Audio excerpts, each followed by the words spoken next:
Алла тағала қасиетті Құран-ы Кәрімде егерде қандайда бір іске бел болсаң, бір Аллаға тәуекел ет. Шынында Алла тағала тәуекел етушілерді жақсы көреді дейді.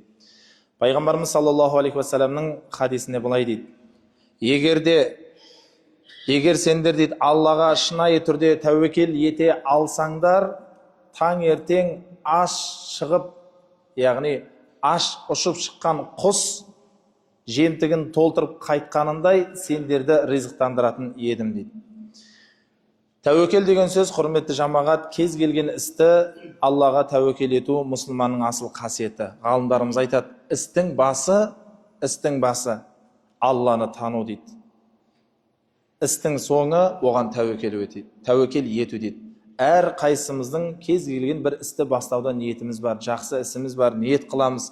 Әйтеуір араға адам саламыз, бір себептерін жасаймыз, Құдайдан әрекетін қылып, оның соңын естеміз, Аллаға тапсырамыз. Міне бұл мұсылманның асыл қасиетінен.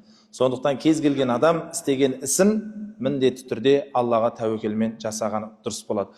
Бір күні пайғамбарымыз саллаллаху алейхи ва салламға бір кісі келіп сұрайды: "Я Расулалла, мен түйемді бос қойып Аллаға тәуекел етейін ба, әлде оны байлап қойып тәуекел етейін ба?" дейді.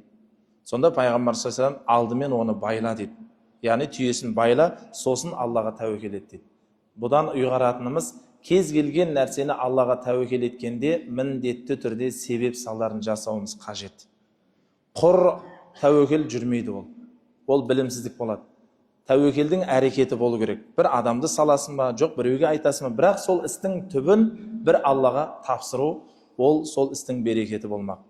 Сондықтан Алла тағала қандай да бір ісімізді жасамақ болсақ, міндетті түрде Аллаға тәуекелмен жасауды баршамызға нәсіп етсін.